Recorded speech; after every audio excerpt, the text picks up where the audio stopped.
여러분 안녕하십니까. 저는 오늘 이 프로그램의 진행을 맡은 문학평론을 쓰는 허이라고 합니다. 반갑습니다. 네, 우선 바쁘신 와중에 이렇게 작가와의 만남에 참석해 주신 여러분께 진심으로 감사의 말씀을 드립니다. 박경리문학상은 민족의 순환사와 또 시대의 아픔을 장엄한 문학으로 승화시킨 고 박경리 작가님의 정신과 업적을 기려서 제정된 상입니다. 우리 문학의 지역성을 넘어서 아시아로 또 세계로 퍼져나가서 사랑과 또 평화와 정의를 향한 인류의 염원을 이루는데 박경리문학상이 기여하고자 하는데요. 박경리문학상 위원회 김세희 위원장님께서 전 세계 작가를 대상으로 자신의 작품을 통해서 생명의 본질적인 가치에 대한 경외, 그 연약함에 대한 연민의 마음으로 인간의 근원적인 고통의 문제를 다루고 미모해온 작가에게 상을 수여한다라고 밝히기도 했는데요. 2011년에 우리나라의 최인훈 작가님이 1회 수상자이셨고요. 이후에 이스라엘의 아모스 오즈 그리고 케냐의 은구기와 시오모 작가처럼 세계적으로 유명한 작가님들이 바로 박경리문학상의 수상자였습니다. 올해가 제14회째를 맞았는데요. 올해의 박경리문학상 역시 길고 치열한 심사 과정을 통해서 전 세계 작가 가운데 최종 수상자가 결정되었습니다. 바로 인도의 아미타브 고시 작가님인데요. 사실 작가님께서는 이전에 박경리문학상의 최종 후보에 계속 이름을 올리셨는데 드디어 이번에 수상을 하시게 되셨습니다. 심사위원분들이 다음과 같이 아미타브 고시 작가의 업적을 높이 평가했는데요. 제가 인용해서 읽어보도록 하겠습니다. 아미타브 고시 작가는 방대하고 복잡한 역사의 물줄기를 묘사하는 능력도 탁월하지만 전쟁의 참상과 파괴에 대응하는 개인들의 몸부림을 절박하게 그려냄으로써 탈식민주의와 정체성 탐구라는 주제를 작품 속에 성공적으로 담아냈습니다. 그는 식민주의와 그것의 또 다른 얼굴인 자본주의로 인한 환경 파괴와 또 기후위기를 극복하고 인류의 구원과 자연의 재생이라는 시대적 과제의 해결 방안으로 생리론과 생명 존엄 사상을 제시합니다. 전 지구적인 위기 극복을 위한 삶과 생명에 대한 찬양, 세상과 삶을 생명 앞에서 한없이 자기를 낮추는 외경의 자세는 현대인이 마땅히 갖추어야 할 덕목입니다. 라고 평가했는데요. 오늘 강연 주제도 사실은 바로 이 인간뿐만 아니라 비인간 존재가 가지고 있는 생명에 대한 관심과도 맞닿아 있습니다. 작가님께서는 1956년에 인도에서 태어나셨는데요. 인도의 델리 대학 그리고 이집트의 알렉산드리아 대학을 거쳐서 영국의 옥스퍼드 대학에서 사회인류학 박사학위를 받으셨습니다. 문학과 논픽션을 넘나들면서 다양한 집필 활동을 해오셨는데요. 소설가이자 또 사상가로서 전 세계의 독자들을 사로잡았습니다. 소설 대표작으로는 유리궁전을 꼽을 수가 있는데요. 5년 동안 현장 취재와 또 치밀한 고증을 거친 이 작품은 제국주의 침략, 또 식민지 시대, 양차 세계대전, 그리고 독립과 독재를 중심으로 인도와 미얀마의 역사적인 격동을 조명하고 있습니다. 아까 들어오시면서 아미타브 고시 작가님의 책이 이렇게 쭉 전시되어 있는 걸 보셨죠? 거기에도 유리궁전이 있으니까 이따가 또 보셔도 좋을 것 같습니다. 이 책은 영국에서만 50만 부 이상이 판매가 된 대형 베스트셀러이고요. 2001년에 독일 프랑크푸르트 도서전에서는 인터내셔널 이북 어워드에 선정되기도 했습니다. 뿐만 아니라 논픽션, 또 사회, 환경 관련 저작으로 대혼란의 시대, 또 오늘 이 강연의 바탕이 될 육두구의 저주, 그리고 연기와 재 등이 출간되어 있는데요. 오늘날 이 기후위기에 대한 사회적인 관심이 매우 높잖아요. 이런 가운데 이것이 어떤 방식의 제국주의적 폭력적 착취와 관련이 있는가라고 하는 문제의식을 공유하는 작품들이기도 합니다. 그리고 이따가 작가님의 강연 후에 질의응답이 이어질 예정인데요. 제가 준비한 질문 몇 가지를 작가님께 여쭤보도록 하고 또 이후에는 여러분께서 직접 통역 선생님들이 계시니까 주저하지 마시고 관심 있는 질문들을 해주시면 좋을 것 같습니다. 또 오늘 특별히 토지문화관에 상주 작가님들이 이곳을 방문해 주셨습니다. 그래서 같은 작가로서 또 아미타브 고시 작가님께 여러 가지 궁금한 점들이 있을 텐데 그에 대한 질의응답도 이어가 보도록 하겠습니다. 그리고 미리 안내를 좀 해드리자면 이따가 사인회가 또 있을 예정인데 시간 관계상 한 분당 한 권의 책만 사인 받으실 수 있다라는 점 참고 부탁드리고요. 그리고 작가님께서 직접 추첨을 통해서 5분을 선정해서 작가님의 책을 선물 드리는 이벤트도 있습니다. 여러분 책상 혹은 의자에 보시면 번호가 붙어 있잖아요. 예, 그 번호를 저희가 미리 다 기입해줘서 작가님이 이렇게 뽑으시는 이벤트도 마련했으니까 흥미진진하게 기다려주시고 작가님의 강연 경청해 주시면 고맙겠습니다. 자, 그럼 오늘의 주인공이신 아미타브 고시 작가님 모시고요. 육두구의 저주, 비인간의 목소리와 그 이상의 이야기라고 하는 강연 청해 듣도록 하겠습니다. 여러분 큰 박수로 맞아주시죠.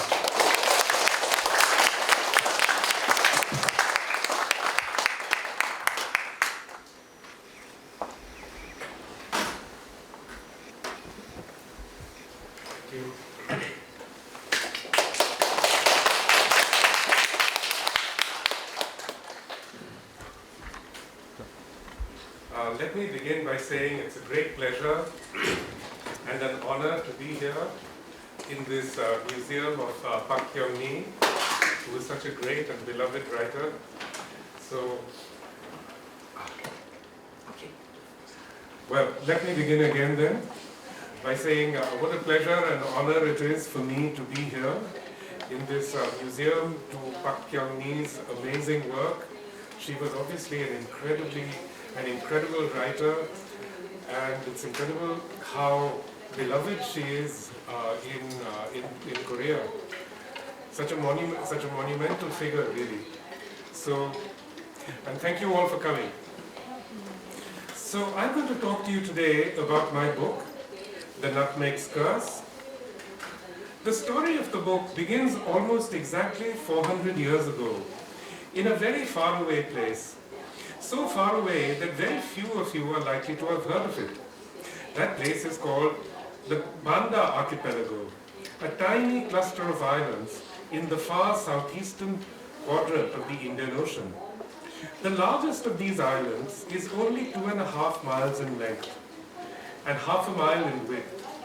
So tiny are the Banda Islands that on most maps they are marked only by a sprinkling of dots. The Banda Islands sit upon a fault line where the earth shows itself to be palpably alive. The islands and their volcanoes are the offspring of the ring of fire that runs from Chile in the east to the rim of the Indian Ocean in the west.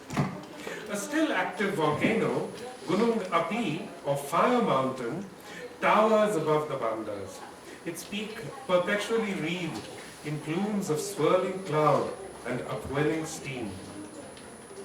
Gunung Api is one of a great number of volcanoes in this stretch of ocean. The surrounding waters are dotted with beautifully formed conical mountains that surge majestically out of the waves, some of them rising to heights of over 1,000 meters or more.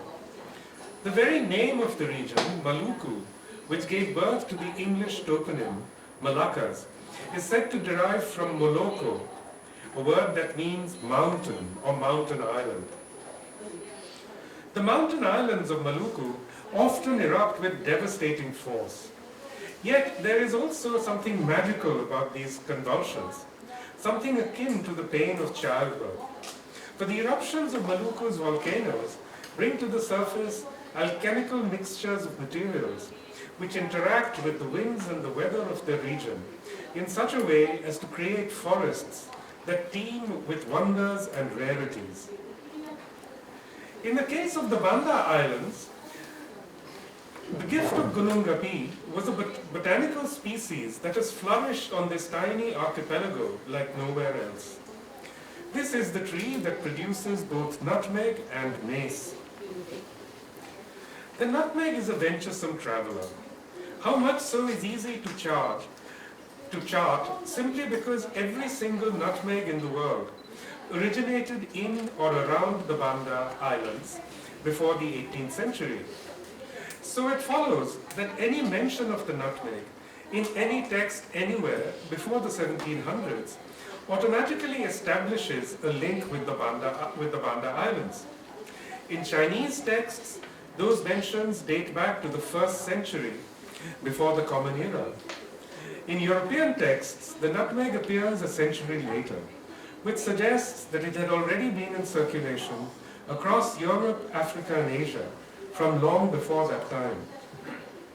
Of this there can be no doubt, at any rate, that the nutmeg had traveled thousands of miles across the oceans, long before the first Europeans reached Maluku. It was these journeys that ultimately brought European navigators to Maluku. They came because plant products like the clove and the nutmeg had already traveled in the other direction long before them. Apart from their culinary uses, nutmegs, cloves, and other spices were valued also for their medical or medicinal properties. In the 16th century, the value of the nutmeg soared when doctors in Elizabethan England decided that the spice could be used to cure the plague, epidemics of which were then sweeping through Eurasia. Nutmegs became so valuable in Europe that a handful could buy a house or a ship. What made nutmegs and mace the objects of such intense desire? Like many other spices, they have some remarkable properties. But contrary to modern myth, they did not owe their desirability to their preservative powers. The commonest of household ingredients, salt, is actually a far more effective preservative. Why did these culinary condiments come to be so greatly valued then? The answer is simple: because spices connoted luxury, because only the affluent could afford them. In the late Middle Ages, nutmegs reached Europe by changing hands many times, at many points of transit. The latter stages of their journey took them through Egypt or the Levant to Venice, which ran a tightly controlled monopoly on the European spice trade in the centuries leading up to the voyages of Christopher Columbus and Vasco da Gama. Columbus himself was from Genoa, where Venice's monopoly on the Eastern trade had long been bitterly resented. It was in order to break the serene republic's hold on that trade that navigators set off on the journeys that led to the Americas and the Indian Ocean. Among their goals, one of the most important was to find the islands that were home to the nutmeg. The stakes were immense for the navigators and for the monarchs who financed them. The spice race, it has been said, was the space race of its time. The Portuguese were the first Europeans to reach the Banda Islands in 1511, but others followed hot on their heels. First the Spanish, then the Dutch, and the English. What the Europeans had in common was that they all wanted to impose a monopoly on the trade in nutmegs and mace. The Dutch were the most relentless of all, sending fleets to the islands again and again, with the intention of forcing treaties on their inhabitants. The islanders were few in number. There were only about 15,000 of them altogether. But they resisted so stubbornly that in 1621, the Governor-General of the Dutch East Indies, Jan Pietersen Koen, who is remembered today for coining the aphorism, "No war without trade, no trade without war," decided that the Banda problem needed a final solution. The islands needed to be emptied of their inhabitants. Once the Bandanese were gone, settlers and slaves would be brought in to create a new plantation economy in the archipelago. So in February 1621, Koen led a Dutch fleet to the Banda Islands and issued orders to the inhabitants to abandon their villages and leave their homes. Naturally, they did not comply. So in April 1621, Koen implemented his final solution. On his orders, in a period of a few weeks, the Dutch effectively eliminated the entire population of the islands. Several thousand were killed, several thousand died of starvation or disease, and the rest were enslaved and deported. In short, within a few months, the Bandanese,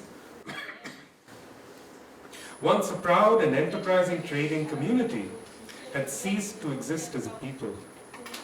Their world had been brought to an end in a span of less than 10 weeks. The Bandanese were thus amongst the earliest victims of a scourge that now threatens to engulf the entire planet, the resource curse. How should the story of the nutmeg be told? And does it even matter? After all, what happened in the Banda Islands was merely one instance of a history of colonization that was then unfolding on a vastly larger scale on the other side of the earth, in the Americas. It might be said that the page has been turned on that chapter of history, that the 21st century bears no resemblance to that long ago time when plants and botanical matter could decide the fate of human beings. It could be said that humanity has freed itself from the earth and the soil and is now in an era when human-made goods take precedence over the products of the earth. What possible bearing could this centuries-old story have on our times? The trouble is that none of the above is true. Humanity is today even more dependent on botanical matter than it was 300 or 500 or even 5 millennia ago. And not just for food. Most people in the world today are completely dependent in every aspect of their lives on energy that comes from long-buried carbon. And what are coal, oil, and natural gas except fossilized forms of botanical matter? The sales of this fossilized botanical matter amount to over $10 trillion annually.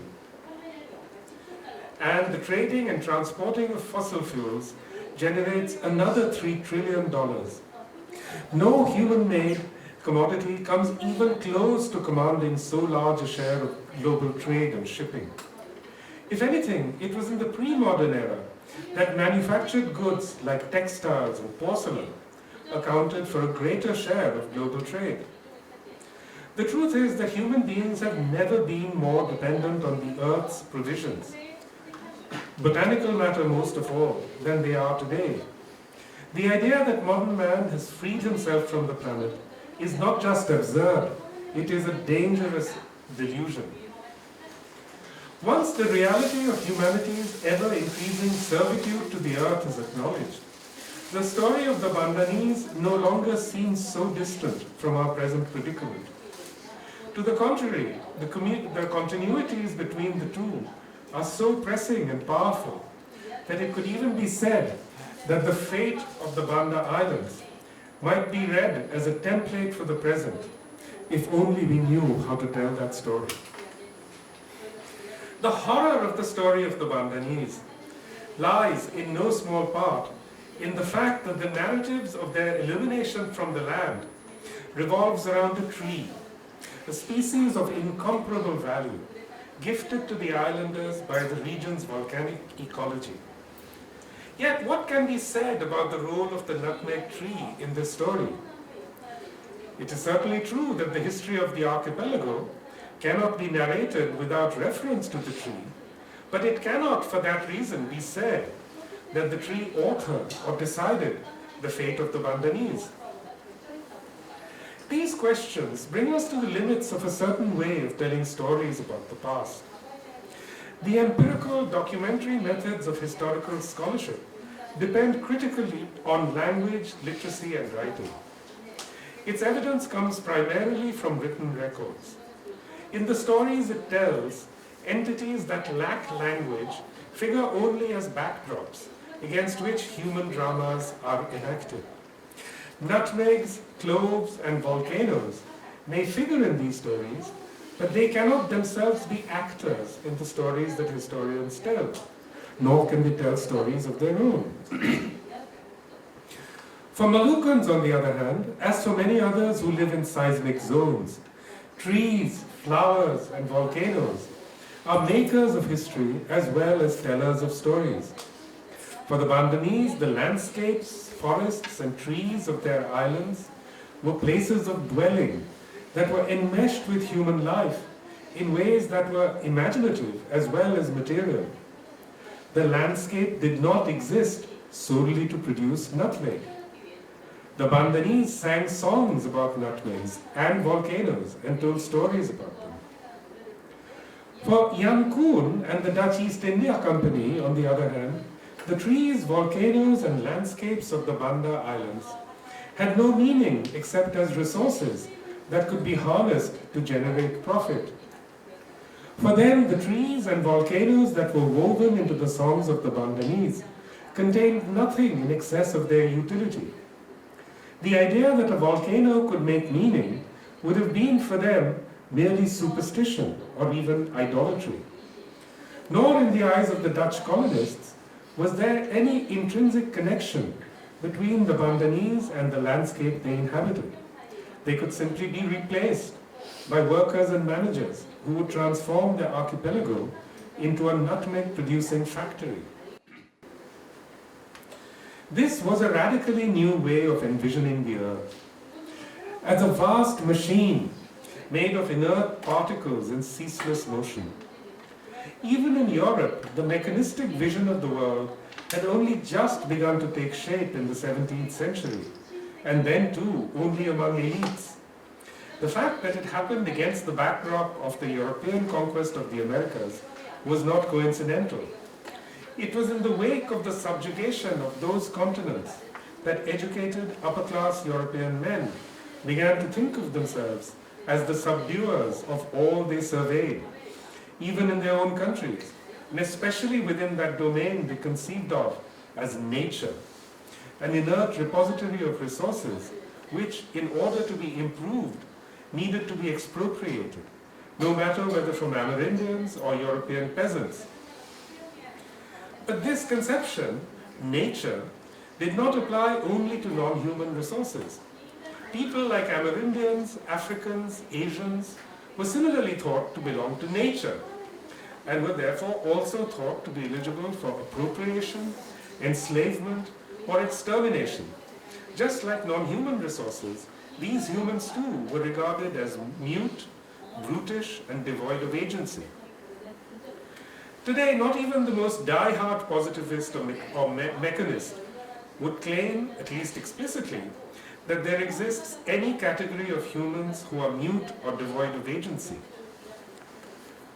But what of non-humans? There are many people in the world, and many, if not most of them perhaps, are indigenous, who continue to believe that plants, trees, animals, and even geological features are neither mute nor lacking in agency. But very few of these people belong to dominant global elites, and even fewer are located within the academy.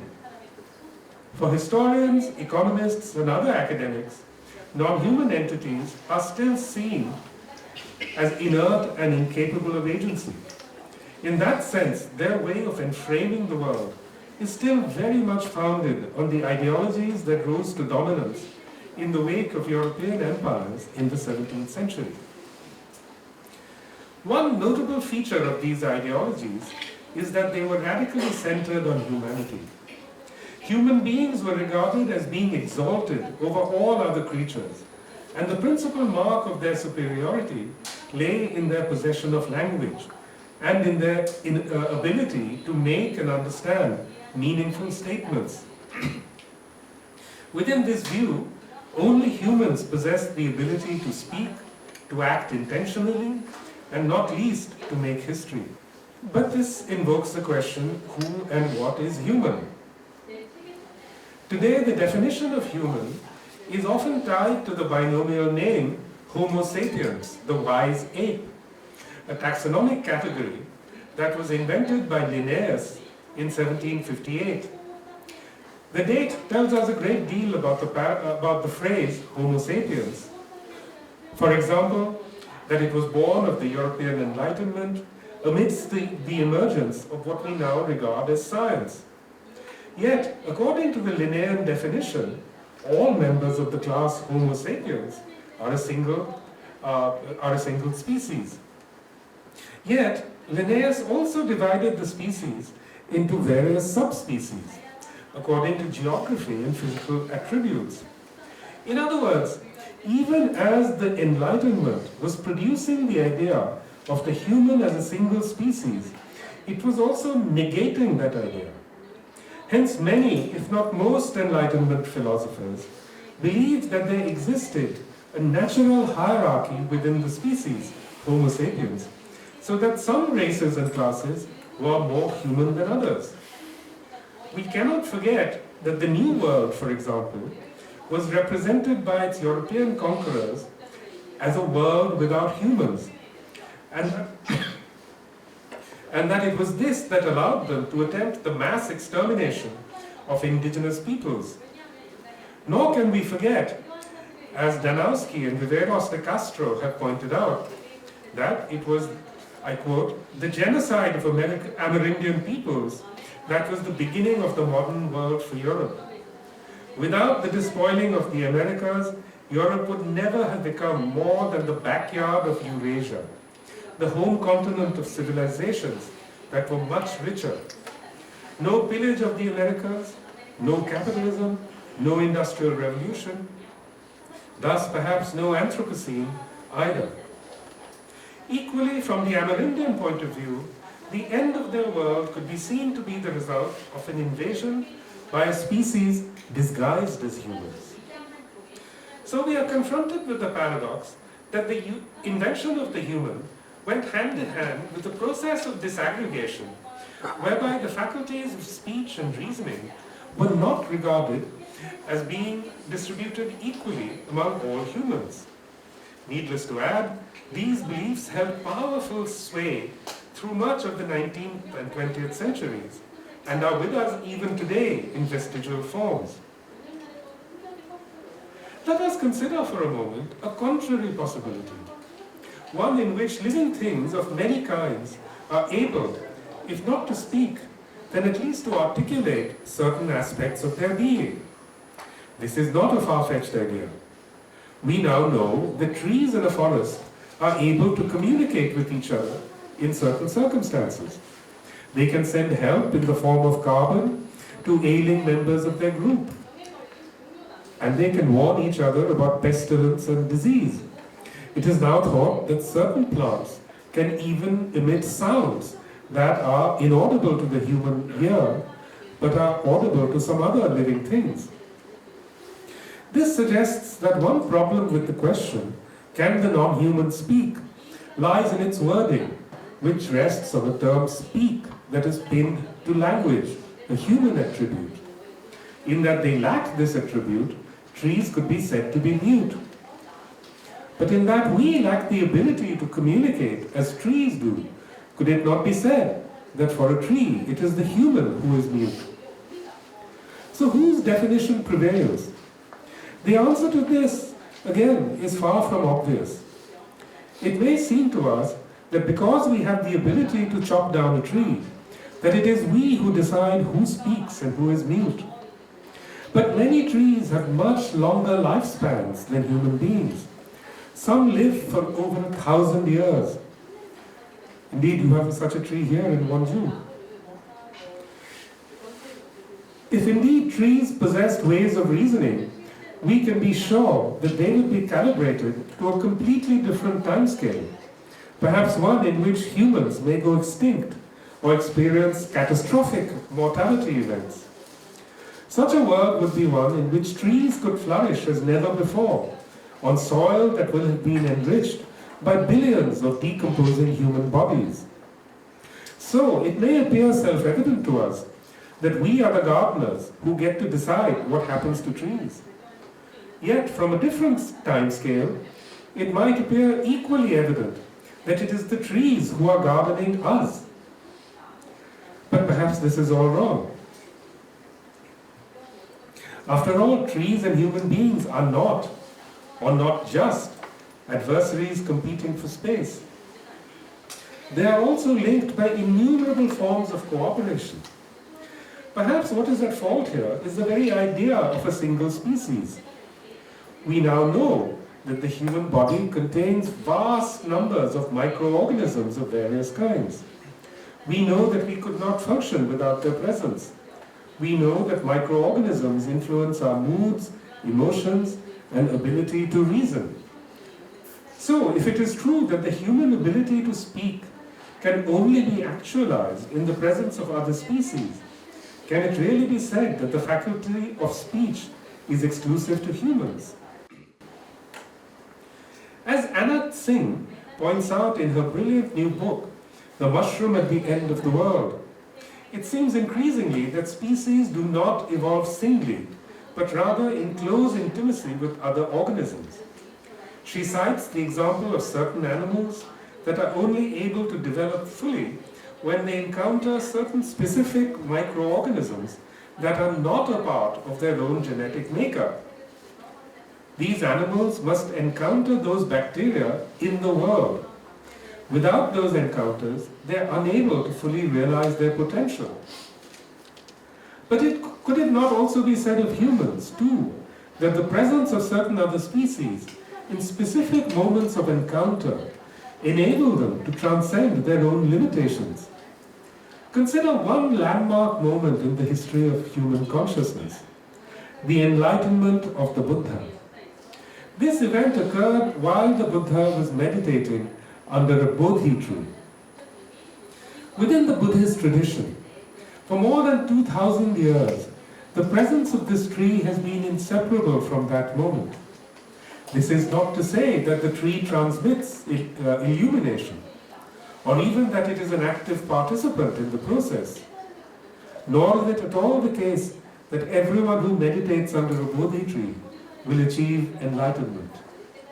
Yet it has long been accepted by many millions of people that a trans-species encounter at a specific historical juncture was essential to the enlightenment of one particular human, Prince Siddhartha Gautama. And the Buddha himself believed the tree to be essential to his attainment of Nibbana, which is why millions of Buddhists consider the Bodhi tree to be sacred to this day. What does this tell us? It tells us, first of all, that certain kinds of trans-species associations cannot be approached as though they were processes or relationships. They are precisely encounters or events that occur at specific moments in time and are not repeatable. This means that such encounters can only be approached historically by attending to the circumstances in which they occur. Secondly, it tells us that an awareness of the possibility of trans-species encounters of this sort has always existed among humans. For we need only think of the traditions that surround Saint Francis of Assisi to recognize that there are many other examples of such associations. So the true question then is not whether the non-human can speak, but rather, when and how did some humans, and let it be noted that these humans are mainly people with university educations, come to believe that other species are essentially brutes, incapable of articulation and agency. Literature's best-known brute is, of course, Shakespeare's Caliban, who makes his entrance in The Tempest, which is famously an allegory of colonialism. The name Caliban is probably an anagram for cannibal, a word which would originally have referred to a group of Amerindians. Because of the affinity between L, N, and R, the tribe has been referred to as Caleb, Carib, and Canib. In The Tempest's dramatis personae, Caliban is listed as a savage and deformed slave, and the grotesqueness of his appearance is a recurrent theme in the play. Yet the essence of Caliban's brutishness does not lie in his external appearance. That is indeed the import of the famous lines in which Prospero reminds Caliban of the most important gift that he has given him. I pitied thee, took pains to make thee speak, taught thee each hour one thing or other, when thou didst not, savage, know thine own meaning, but wouldst gabble like a thing most brutish. I endowed thy purposes with words that make them known. The essence of Caliban's brutishness lies then in his lack of language, in his inability to make meaning, even though he possesses the faculty of speech. Prospero's words, I endowed thy purposes with words that make them known, go straight to the heart of the European colonizers' framing of the colonized. Despite possessing the uniquely human faculty of speech, brutish humans cannot produce meaning. Their sounds amount to mere gabble until the colonizer gives them words, which endows them at last with the ability to make meaning. Until then, no matter that they have tongues, voices, and languages, brutes are effectively mute, like nature itself, which also makes sounds, but produces no meaning. In this view of the world, the sounds of nature are not equivalent to utterances. They are the products of mechanical responses and reactions. The muteness of nature and the muteness of the brute are reflections of each other. As a process then, the muting of a large part of humanity by European colonizers cannot be separated from the simultaneous muting of nature. I'm quoting from a book by Joyce Kaplan, the historian. I quote, demystifying nature, displaying bodily strength and using technology all became measures of colonial power, unquote. Colonization was thus not merely a process of establishing dominion over human beings. It was also a process of subjugating and reducing to muteness an entire universe of beings that was once thought of as having agency, powers of communication, and the ability to make meaning. These are animals, trees, volcanoes, nutmegs. There are few more poignant accounts of this process of dual muting, of colonized humans as well as non-humans, than the words of Walking Buffalo, a stony Indian from Canada. Did you know that trees talk? Well, they do. They talk to each other, and they'll talk to you if you listen. Trouble is, white people don't listen. They never listen to the Indians, so I don't suppose they'll listen to other voices in nature. These mutings were essential to the process of establishing Western rule over the earth. Because, as the philosopher Akil Bilrami observes, in order to see something as a mere resource, I quote, we first need to see it as brute, as something that makes no normative demands of practical and moral engagement with us. It is by rendering a vast continuum of humans and non-human beings into brutes that the colonizer turns them into resources to be used as slaves, servants, and commodities. This entire continuum was also believed to be subject to the natural laws that condemn certain species to extinction or extermination. The question of who is a brute and who is fully human, who makes meaning and who does not, who speaks and who is mute, lie at the core of our ongoing planetary crisis. At this moment in time, when we look back on the trajectory that has brought us to the brink of a planetary catastrophe, we cannot but recognize that our plight is a consequence of the ways in which certain classes of humans, a very small minority in fact, have actively muted others by representing them as brutes, creatures whose presence on earth is solely material. It was because of these assumptions that it was taken for granted that the greater part of humanity was intellectually and culturally incapable of industrializing. And that delusion is itself an essential component of the catastrophe that is now unfolding across the planet. Would the West have embarked on its reckless use of resources if it had imagined that a day might come when the rest of the world would adopt those very practices, just as the West had itself adopted innumerable non-Western practices and technologies? If this possibility had been acknowledged a century ago, then maybe some thought would have been given to the consequences. But through the 19th and much of the 20th centuries, it was an unstated assumption among those who ruled the world that most non-Westerners were simply too stupid, too brutish to make the transition to industrial civilization on a mass scale. Concealed by its abstractions, these assumptions undergirded a range of academic disciplines like development studies and some branches of economics and sociology, in which poverty was ascribed to culture, a term that was often freighted with racial baggage. It is perhaps only in the last 2 or 3 decades that the West has awakened to something that it had not imagined possible. That the non-West is fully capable of adopting extractive, carbon-intensive economies and all that goes with them, like scientific and technological research in certain genres of art and literature. Had it been acknowledged earlier that human beings are, and have always been, essentially mimetic creatures, perfectly capable of learning from each other, then perhaps sustainability would have become an urgent issue much earlier. But this possibility was precluded by long-held assumptions until the brutes began to unbrute themselves.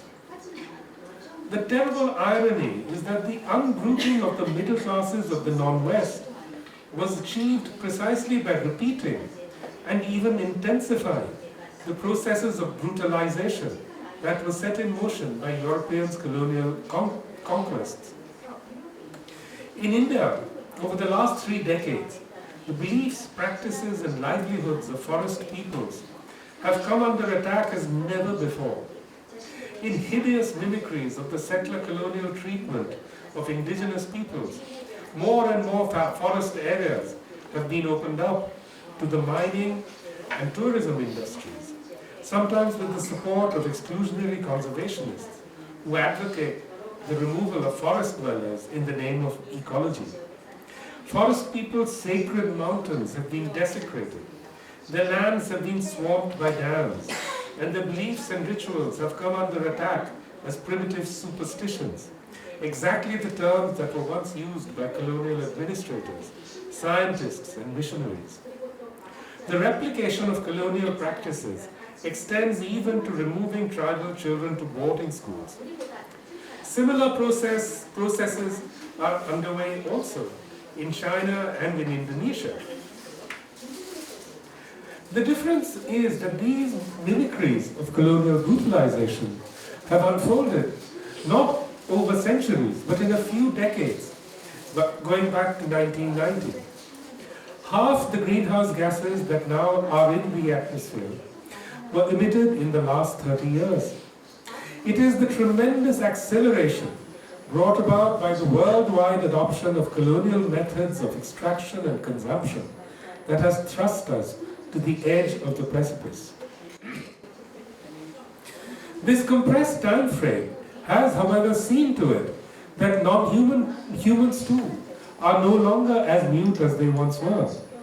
Other beings and forces, bacteria, viruses, glaciers, forests, the jet stream, now thrust themselves so exigently on our attention that we have now had to recognize that we are no longer in the world of Galileo, where objects were placed beside each other without affecting each other.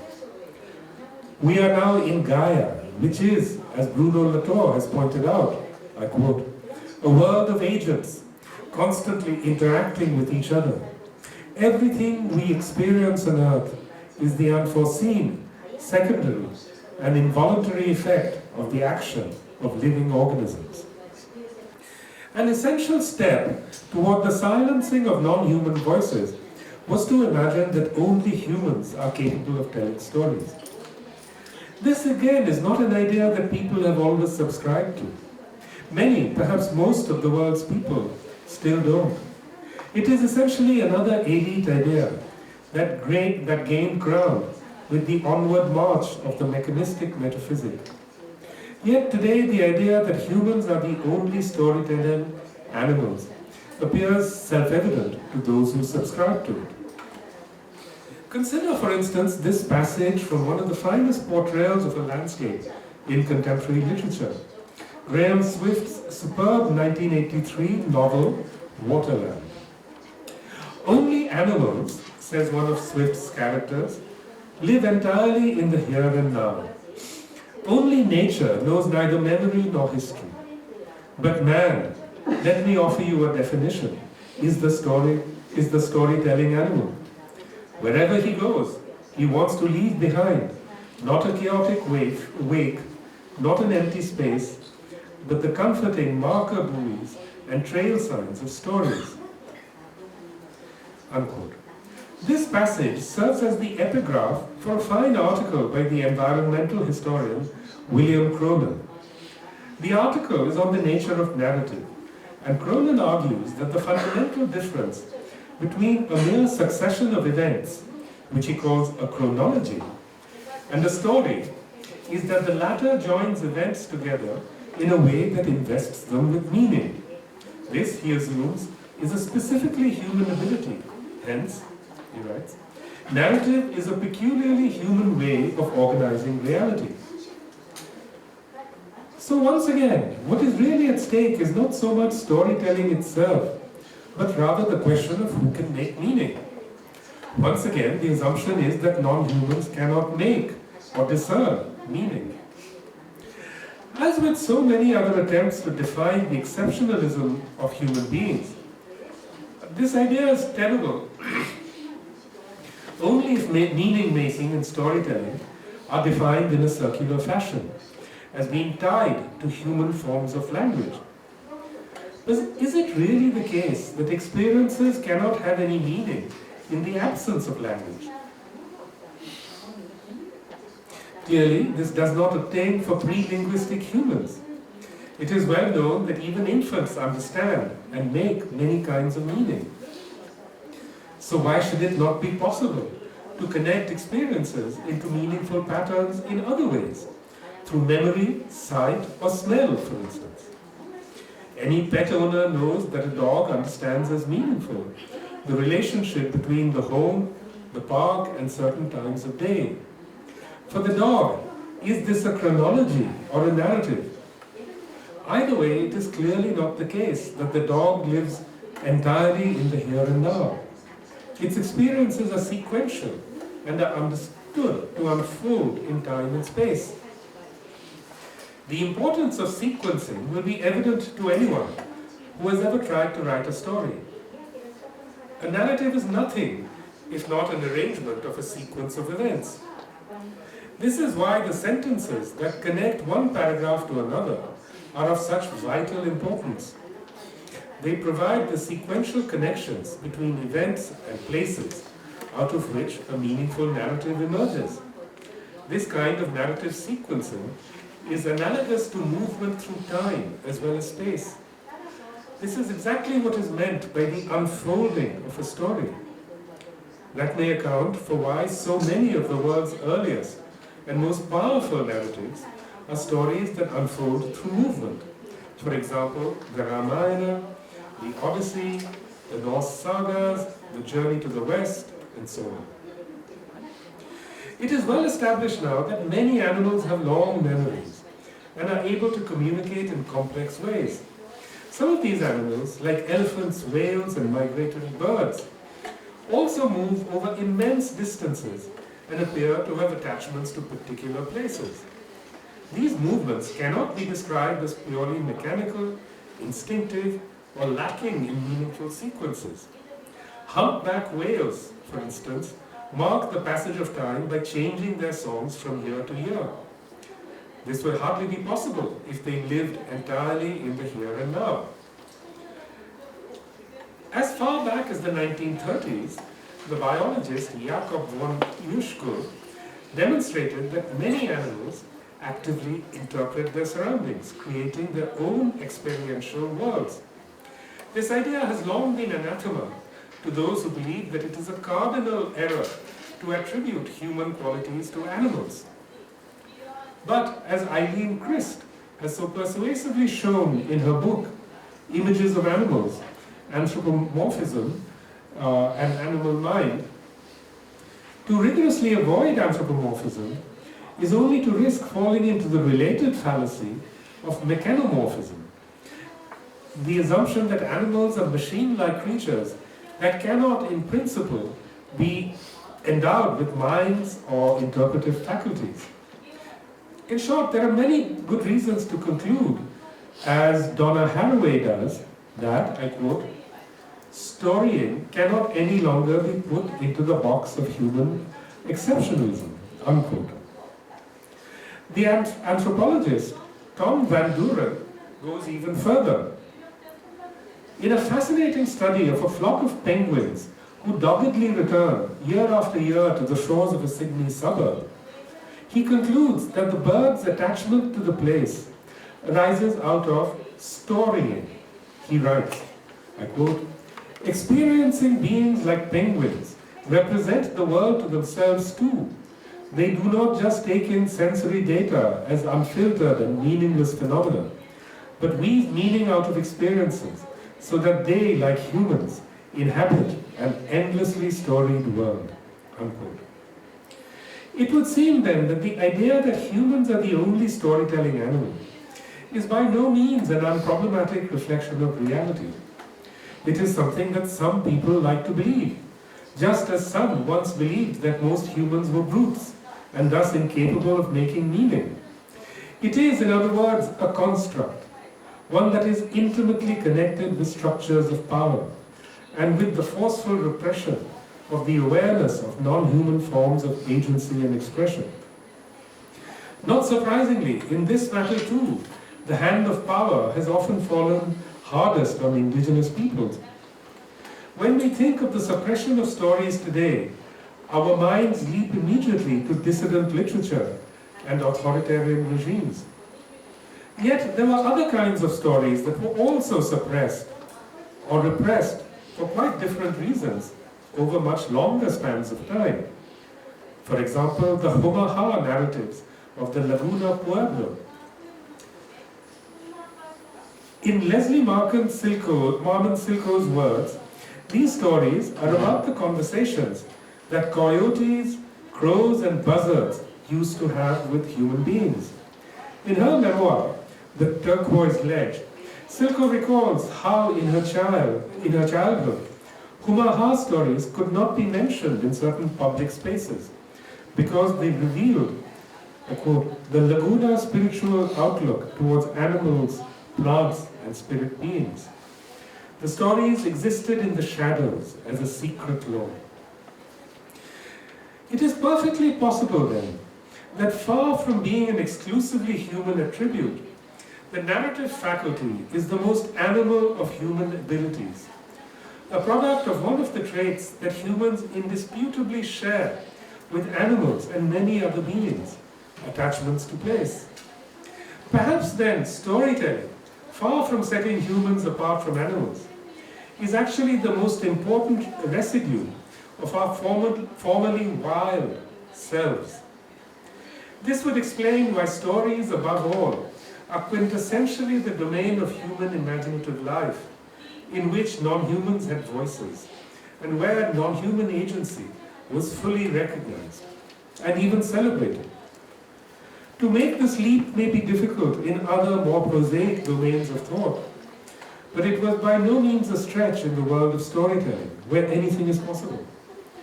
The shrinking of the possibilities of this domain and the consequent erasure of non-human voices from so-called serious literature has played no small part in creating that blindness to other beings that is so marked a feature of official modernity. It follows then that if those non-human voices are to be restored to their proper place, then it must be in the first instance through the medium of stories. This is the great burden that now rests upon writers, artists, filmmakers, and everyone else who is involved in the telling of stories. To us falls the task of imaginatively restoring agency and voice to non-humans.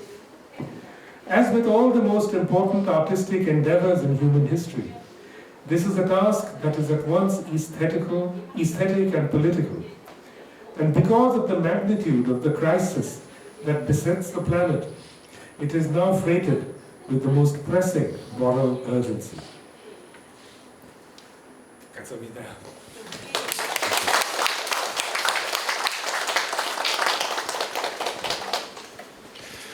예, 긴 시간 좋은 강연해주신 아미타브 고시 작가님께 여러분 다시 한번 큰 박수를 부탁드리겠습니다.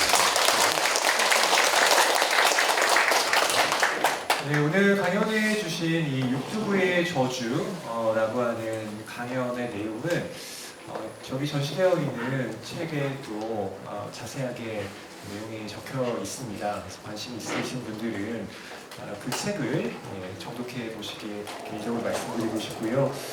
그리고 이 육두구의 저주라고 하는 책을 통해서 또 오늘의 강연을 통해서 많은 분들이 인식의 전환의 계기를 좀 마련하시지 않았을까라는 생각도 해보게 됩니다. 기본적으로 우리는 인간이기 때문에 인간을 중심으로 사고할 수밖에 없죠. 근데 작가님께서는 오늘 이 육두구라고 하는 과거에 향신료로 쓰였던, 동시에 그것으로 인해서 그 부족이 절멸당해야만 했던 사건을 언급하시면서, 동시에 그것이 식민주의의 문제뿐만 아니라 현재 지속되고 있는 지구라고 하는 하나의 우리가 살아가고 있는 터전 자체를 이용해야 할, 말하자면 개발해야 할 착취의 대상으로 여기고 있는 관점에 대해서도 비판을 하고 계신 거죠. 그래서 요즘에 기후위기 담론이라고 하는 걸 많은 매스컴에서도 언급하고 있고 여러분께서도 익히 알고 계실 거라고 생각이 듭니다. 근데 기후위기라고 하는 것이 지금 미국의 트럼프 대통령 같은 경우는 지구 온도가 1도에서 2도 올라가면 좋은 거 아니냐, 따뜻해지고, 이렇게 얘기를 하지만 실제로 그런 종류로 이해될 성질이 아니라고 하는 것을 일반 시민들은 너무 잘 알고 있잖아요. 지구의 온도가 0.5도, 1도, 2도 이렇게 올라가는 순간 그것은 비가역적인 성질을 띠게 되고, 걷잡을 수 없이 지구의 온도가 격변하게 되면서 원래 사람이 살고 있던 터전 역시 황폐해질 수밖에 없는 여러 문제점을 지금 많은 학자들이 경고하고 있는데요. 그런 기로에 서 있는 상황 속에서 또 오늘 작가님의 말씀이 우리에게 여러 가지 생각거리를 던져주었다고 보고 있습니다. 원래는 제가 질문을 여러 개 준비했습니다만 지금 시간이 4시이기 때문에 저희가 1시간 반 예정되어 있거든요. 그래서 한 가지 정도 좀 여쭤볼까 합니다. 이런 질문을 작가님께 좀 드리고 싶은데요. 작가님 혹시 통역기 끼고 계시는군요. 오늘 강연에서 이야기는 세계를 설명하는 도구가 아니라 우리 세계와 관계 맺는 방식이다 라고 하는 말씀이 저에게도 아주 인상 깊게 다가왔는데요. 하지만 오늘날 돌이켜보면 많은 사회적 갈등은 이야기의 부재가 아니라 오히려 너무 많은 서로 다른 이야기의 충돌에서 빚어지는 게 아닌가라는 생각도 해보게 됩니다. 이야기가 좀 갈등을 심화시키지 않고 좀 새로운 이해를 열어주기 위한 조건은 뭐라고 보시는지 작가님께 여쭤보고 싶습니다.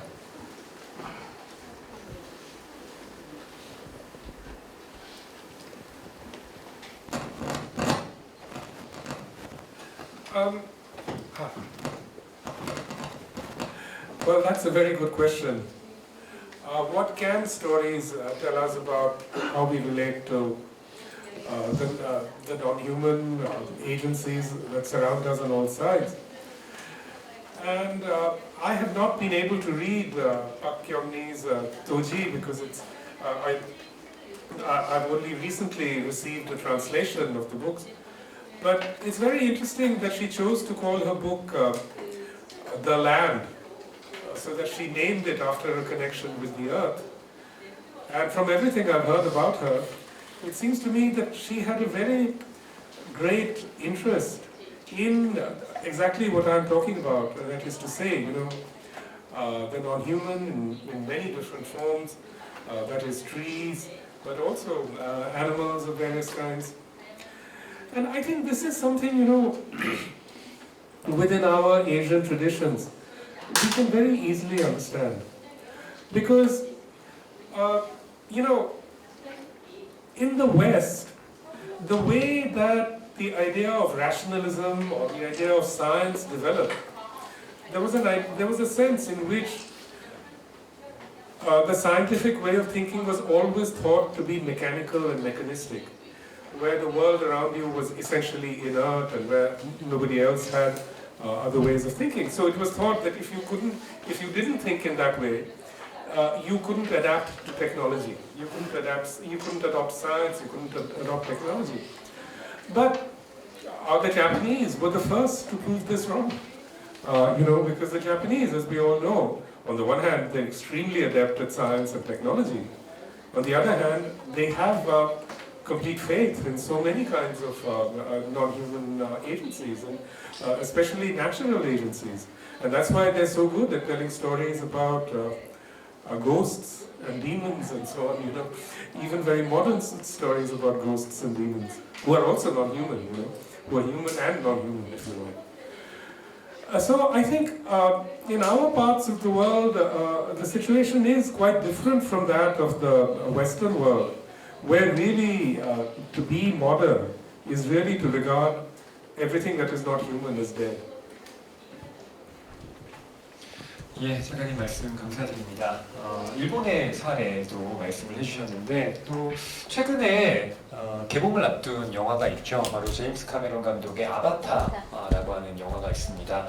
많은 분들이 그 영화를 보셨을 거라고 생각이 드는데요. 사실 그 영화도 스펙타클이라고 하는 측면에서 볼 수도 있겠지만 사실은 비인간 존재, 주인공이 인간이 아니잖아요. 다른 외계에 사는 종족 그리고 다른 자연과 교감하는 그 존재들을 굉장히 집중적으로 다루고 있는데 이런 경향성이 좀 늘어나게 되면서 우리에게 비인간 존재 이야기라고 하는 것의 스펙트럼을 좀 확장시키고 있다라는 생각도 해보게 됩니다. 저희가 앞서서 사전 질문도 미리 받았는데 굉장히 다양한 질문이 있었습니다.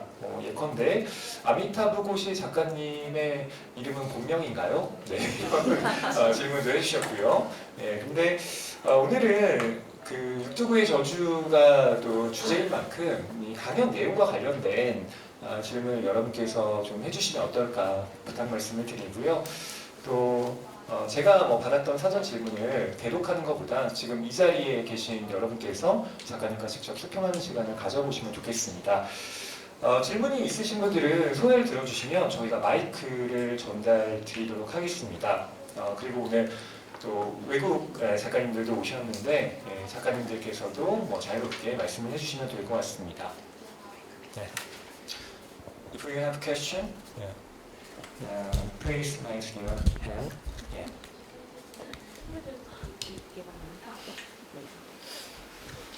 예. 예, 여러분, 예, 뒤에 계신 분. 네.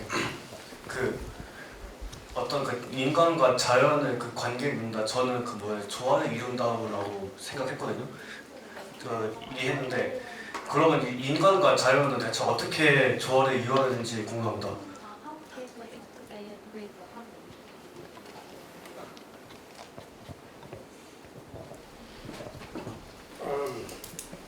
Well, since you mentioned it, I'm going to start by answering the question about my name.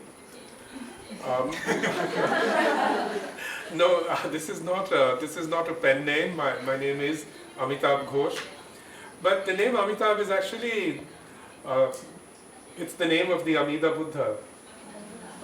So it's a name which you will all be familiar with. But strangely, I always tell my Japanese and Korean translators to use the spelling of Amida, but they never do it. I don't know why. But it's basically the same name as that of the Amitava Buddha. So the question of harmony. It's very important to understand that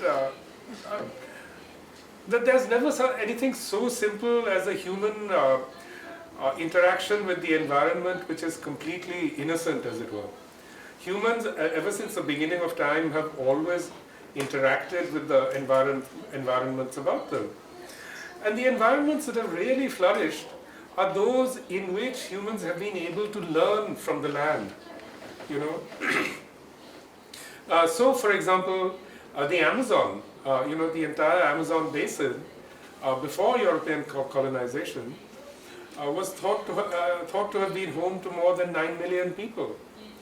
You know, so the Amazon is not really a forest; it's a garden. You know, it depended upon indigenous peoples' interactions with the forest in order to keep it going. And there are innumerable cases like this. I mean, you know, when the first Europeans arrived in Australia or in North America, they were amazed by how plentiful and beautiful the land was. So we are not really talking about harmony as such. Humans are always exercising some influence upon the land around them. And sometimes this influence can be disastrous, as it has been in many places. I mean, humans have been known to destroy themselves ecologically, as in Easter Island, for example. That's a well-known case. But in most instances where they have really succeeded is where they have succeeded in interacting with the land in such a way that they learn from it. You know, that they don't think they have all the answers. The land itself provides answers.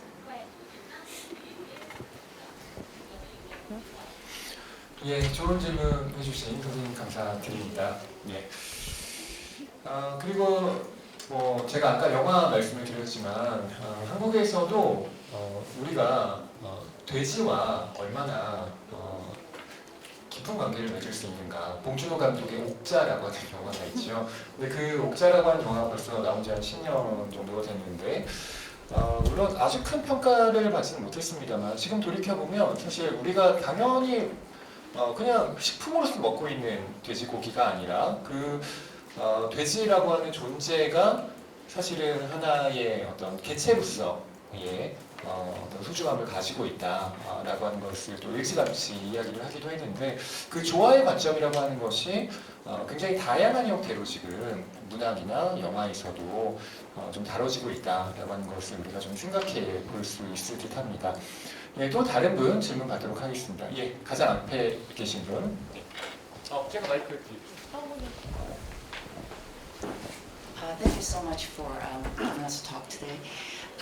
My question is, with human advancement in artificial intelligence and us leaning and being very reliant on human intelligence, one day it might be the other way, where the artificial intelligence will consider us as being the brute or the unintelligent or incapable of reasoning or analyzing like themselves.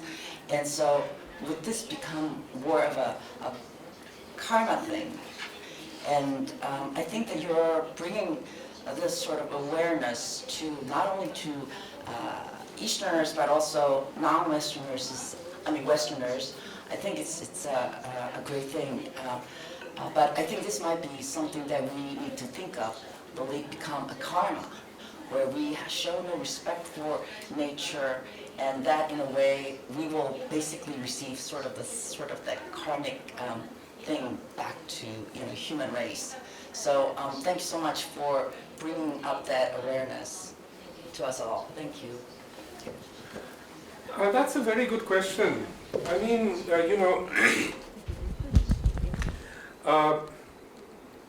I think it's perfectly possible that artificial intelligence will one day, at least this is what many people tell us, that it will one day decide that humans are not worth preserving or not worth preserving in their present form.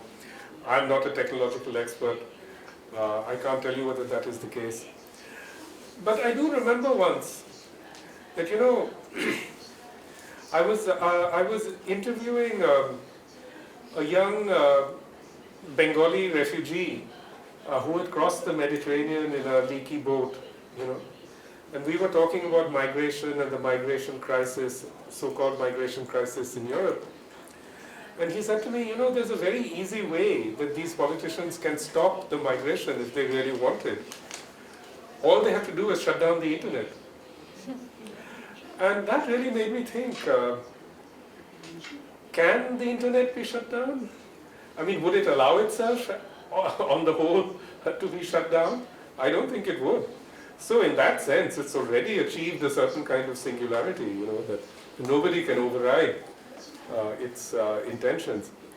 But the one thing I would want to say to you about AI is that, as far as I'm concerned at least, the idea that AI thinks in the way of that humans think, to me this is completely untenable. You know, in the Western tradition, they make this big difference between mind and body, you know, equally between body and soul and so on. I think we Asians and most other people don't think in that way. I mean, we don't make that differentiation between mind and body in the same way. So the way that AI is designed, it's designed to mimic the mind, you know. But actual human thinking doesn't only occur in the mind. It also occurs in the body. We know that. We know that's why our grandmothers used to say, eat certain foods because it will help you think. You know, we know that the second brain is the stomach. You know, I mean, those are just normally accepted things. And that's why the way that humans think, very strange things happen. You know, I mean, if you think of the famous mathematician, Ramanujan, you know, he was an Indian mathematician. He would wake up in the morning and suddenly see, you know, write down these mathematical the solutions to mathematical problems without actually stating the problem. And when asked about it, people would ask him, how did you grasp this? Or how did this come to you? And he would say that it came to me in a dream, and the dream came from a certain goddess, you know. So, you know, the way that we humans think is completely different from the way that that machines think. Because what do we as humans do that machines can't do? We have things like premonitions, you know, and premonitions are very common amongst human beings. We have intuitions, which are again very common amongst human beings. We have visions. I mean, I had a friend, a very great poet called Akash Sahidani. He always said that his poems came to him in visions. Can a machine have a vision? Can a machine have a premonition? Can a machine experience foreboding? You know, the fear that you have of unknown presences? I don't think they can. So, in essence, what their being, what they are, is not at all what we humans are.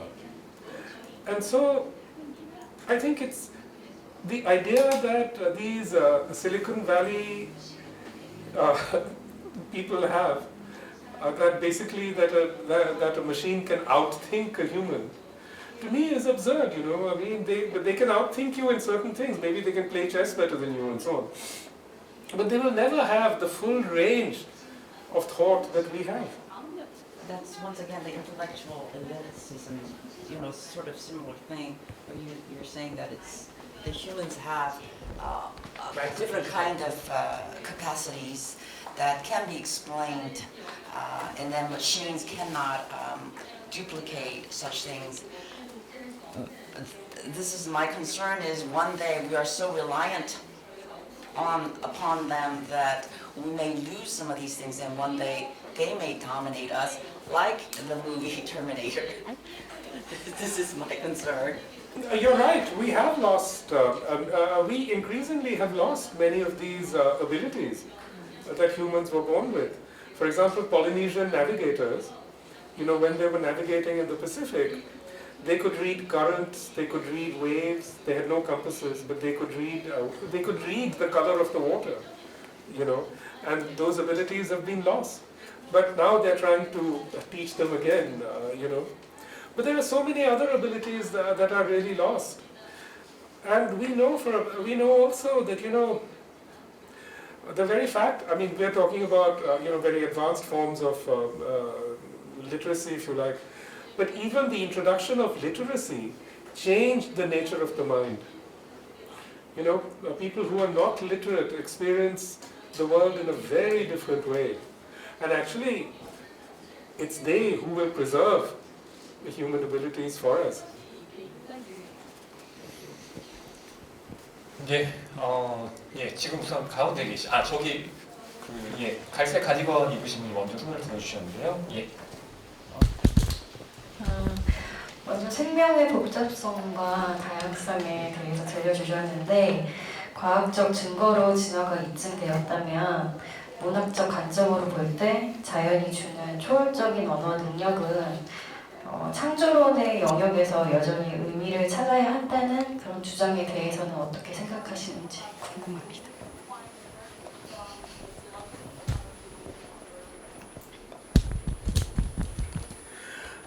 I think it's a great mistake to be so tied to language, you know, to tie everything to language. And we do that increasingly because, again, of Western philosophical traditions, you know, which are so dependent upon language and abilities of reasoning tied to language. But, you know, we know that there exist in this world some people who are born with special abilities. Some have special abilities for mathematics, like Ramanujan, but there are many people like that. Some people have special abilities for chess or Go, you know. They have incredible powers of the mind, you know, that they can do that. But we know equally that there are, in the real world, actual people who can understand non-linguistic entities, you know. There's a very interesting article in a magazine called Harper's, an American magazine. So there was this man in Boston who had this bunch of crows living around him. And he, you know, as we all know, crows are very intelligent birds and they remember a lot. So this man, what he did was, one day he got irritated with them and threw a rock at them and it hurt one of them. And after that, it made his life impossible. You know, because they would attack him whenever he came out, and crows can be very ferocious, you know. So eventually they harassed him so much that he thought he would have to leave his house. But at that point, someone told him about this crow whisperer, you know, this woman who could communicate with crows. So this woman came, you know, to his house, and she essentially established a truce between this man and the crows. You know, so she must have communicated with them in some way. So otherwise, how was it possible that she was able to, you know, broker a truce between this man and the crows? In that way, we know that many kinds of extraordinary abilities have existed amongst humans, you know. Sometimes among people that you wouldn't expect, people who are stupid, who appear stupid or who appear, you know, not very bright. It's just that their minds work in a different way sometimes. And because their minds work in a different way, they're able to see so many things that we are not. So I don't think it is the very fact of lacking language necessarily means that it's impossible for me to communicate with the crow. But is it possible? Is it impossible for all human beings in all times? Who can say? 예, 네, 지금 한 시간상 2분 정도 질문 더 받을 수 있을 것 같습니다. 예, 우선 저 앞에 두 번째 앉아 계신 이 안경 쓰신 분이 먼저 손을 들어주셨는데요. 네, 원주에는 이제 박경리 선생님이나 그 무의당 장희수 선생님처럼 그 생명을 소유하려는 존재가 아니라 이렇게 나와 같은 이렇게 생명을 가진 존재로서 이렇게 존중하는 것으로 해서 생명을 사랑하는데 그 작가님께서는 어떤 것에서 영향을 받으셔서 생명을 소유나 아니면 이렇게 탐욕으로 해서 소유하려는 것이 아니라 이렇게 사랑과 같이 존중해야 될 이렇게 대상으로 생각을 하셨는지 어떤 점에서 이렇게 그런 영향을 받으셨는지 궁금합니다.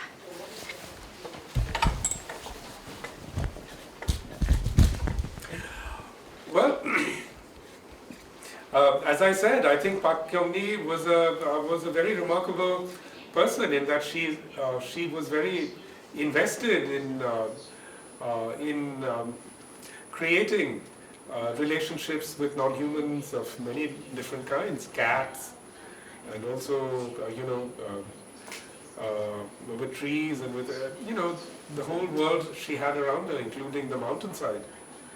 So she was obviously a person who, I think, if I had known her work well, I would have learned a lot from it.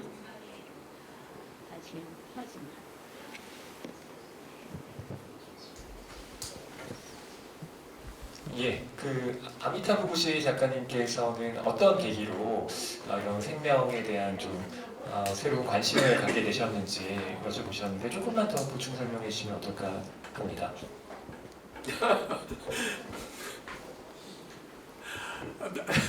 It's very strange that I talk about these things because I'm actually not someone who has, I've had pets at various points, but it's not necessarily that I have any talents in dealing, with non-humans of many kinds. I'm not very good at gardening. I'm not very good at keeping plants. But I have to say that for me, now, plants are more interesting than animals. Really, I just find that. They interest me more. But I can't say that I'm a great gardener or anything because I'm not. It's not that I have so many kinds of relationships with non-humans. But when we say non-human, we have to recognize that historically for us, I think for all people around the world, the non-human was not just other beings on the earth. There were also spirits of various kinds. In our worlds we always lived surrounded by spirits of many different kinds. And I've certainly felt those presences very strongly.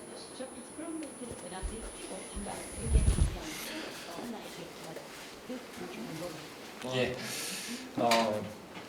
너무 자연스럽게 작가님 성향을 답변을 해주셨는데 전 그게 정답이라고 생각합니다. 예, 두 분 지금 손 들어주셨는데 혹시 죄송합니다 가위바위보 하시고 될까요? 예, 두 분이신데 예, 가위바위보. 네, 예, 안경 쓰신 분이 해주셨는데요. 원주에도 이제 계획 도시 같은 게 많거든요. 많이 15년 전쯤 정책 같은 게 있어서 많이 계획 도시가 많이 있거든요. 근데 그게 작가님이 언급하신 테라포밍에 사실 예시라고 생각을 했어요. 근데 그런 정책을 추진할 때 이제 보통 지방 인구 소멸에 대처를 하겠다고 그런 걸 이제 하는데 사실 반대 목소리는 그렇게 많지는 들어보진 못했는데요. 그런 어떤 지방 소멸에 대처하기 위해서 어떤 테라포밍이 필요하다는 그런 논리에 어떤 대처하기가 좀 힘들다 그런 게 있었는데 작가님의 의견을 들어보고 싶습니다.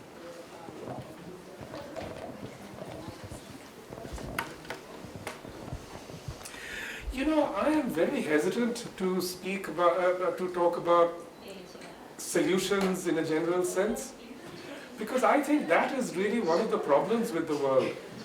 That we think that a solution that works in one place will also work in some other place, and I think that this is a completely wrong way of thinking. So, for example, in Bengal, where I am from, Dutch engineers decided to build embankments and polders because they worked in Holland, But the Rhine Delta receives 1% of the silt that is received in the Bengal Delta. How can a solution that's thought of over there work in Bengal? It can't, And in fact, they proved to be a disaster. They've created more problems than they've solved, and yet they're still being pushed by aid agencies and so on as climate solutions, embankments, polders, all this stuff, terraforming in other words. I think what we are seeing, in fact, is around the world, you know how people say which are the areas that are going to be worst affected by climate change and the planetary crisis. And as far as I can see, there's a very clear answer to that. The parts of the world that are going to be worst affected are those that are the most terraformed.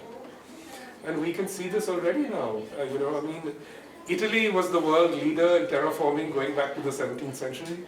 Now the Po Delta is one of the most, the Po River is almost dried up. In many seasons you can walk across it. They were the early leaders in terraforming, if you like, and now they're paying the price for it. Similarly, if you look at the parts of the world that are worst affected by climate change in so many ways, it's California, it's southeastern Australia, it's Italy, which now has, can you believe it? It now has 4 extreme weather events every day. It used to have 20 a year, 15 years back. Now it has, these are just unbelievable things that are happening in Italy, in Spain. So these areas that are the most intensively terraformed, I think, are the areas that are going to be the most vulnerable.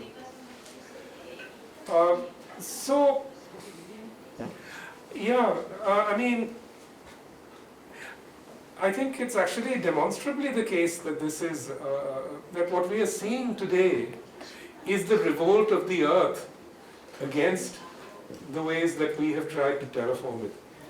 Because you have to remember that, terraforming is done by engineers. And the way that the engineer's mind works is by reducing problems until they become soluble, to something that is soluble. So the broader context, the historical context, the social context, local knowledge are always excluded. I don't know if any of you will have heard of this, of a place called Vajont in Italy. It's Vajont. There was a terrible disaster there in 1963. So engineers went in there, and this project started back in the 30s and so on. They decided to build a very, very tall dam.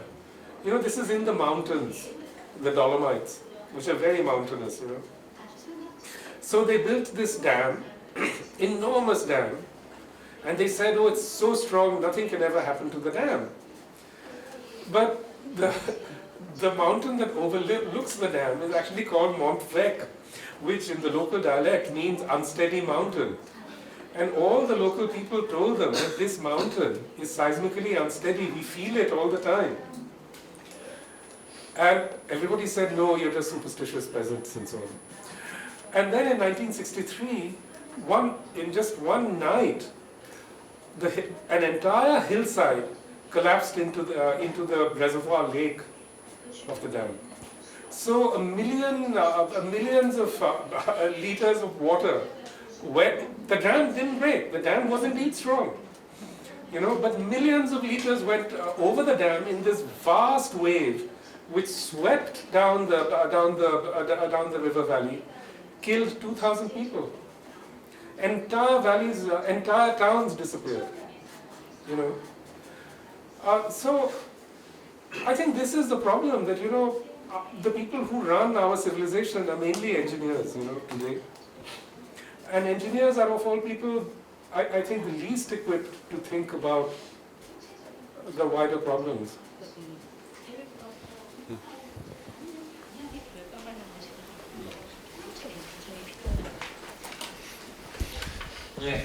우리가 쉽게 해답을 구하려고 하지만 실은 그 해답에 앞서서 먼저 예리한 질문, 입시적으로 그것을 어떻게 들여다봐야 하는가에 대한 중요성을 작가님께서 말씀을 해주셨는데요.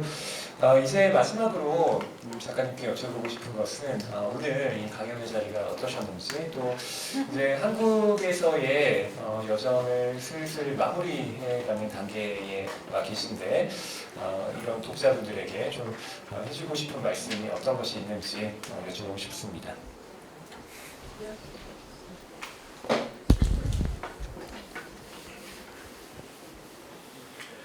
Well, it's been lovely to be here. I've had a wonderful time, and my thanks go out to the Toji Cultural Foundation for making my stay so comfortable and pleasurable. But I really can't say that I know much about Korea. I mean, the thing that strikes me most of all in Korea is how unique the place is, you know.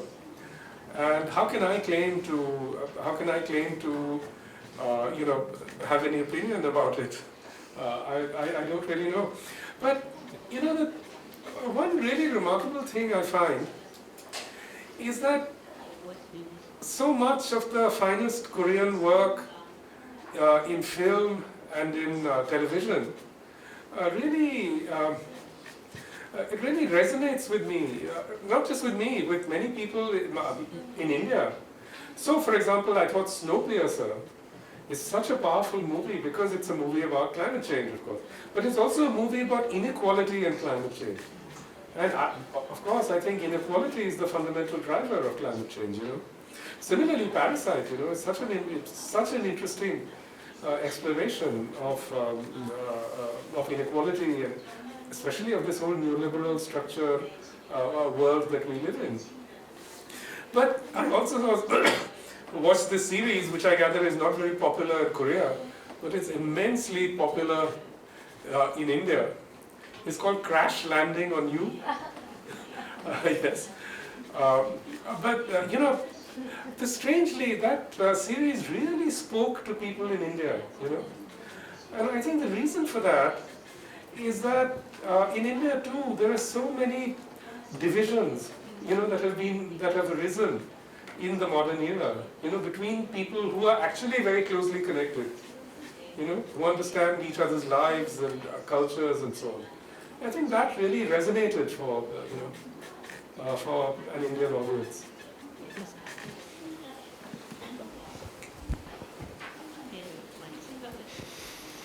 예, 오늘 작가님께서 또 한국에 대한 소감도 말씀해 주셨는데 저는 허씨입니다. 허희라고 이름을 쓰잖아요. 근데 허씨가 실은 아유타국, 인도의 허황옥이라고 하는 왕비가 가해 김수로왕과 만나서 김씨성과 허씨성을 나눠주었다라고 하는 게 허씨 집안에서는 예, 아주 유력한 이야기로 예, 저도 알고 있는데 그런 점에서 저도 인도와 이런 관련이 있다 네, 생각을 하면서 오늘 작가님과의 만남이 더 반갑습니다. 한국에서의 여정이 잘 마무리되시길 바라고요.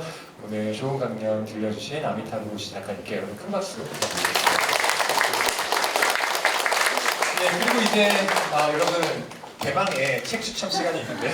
네, 여기까지 좀 부탁드리도록 하겠습니다.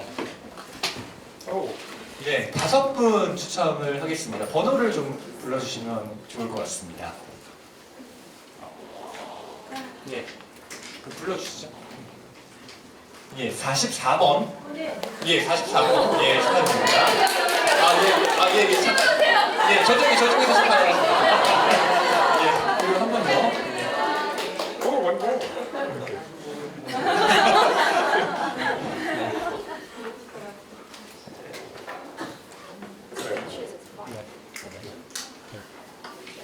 네? 19번? 예. 19번 부님 19번. 예, 축하드립니다. 네.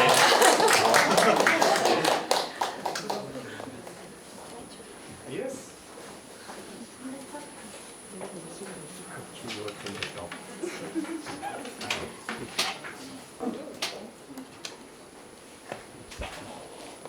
네, 10번. 네, 축하드립니다. 예, 10번. 예, 이제 2분 남았습니다.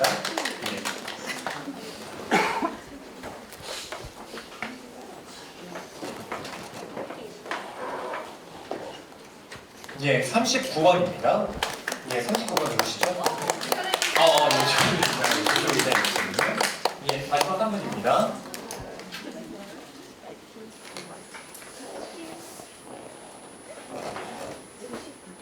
네, 52번. 네, 52번 누구시죠? 52번 양귀 3초 세겠습니다. 해주시면 예, 다음으로 다시 한번. 예, 네. 죄송하지만 한 분만 뽑아주십시오.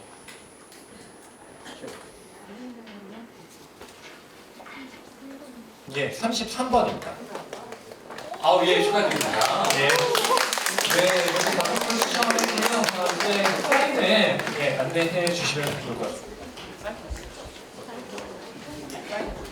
네, 저희 오늘 진행될 사인회는 1인당 한 권의 도서만 서명을 받으실 수 있고요. 작가님의 자리가 준비되는 대로 저희가 추가로 사인회 동선 안내해드리도록 하겠습니다. 조금만 기다려주세요.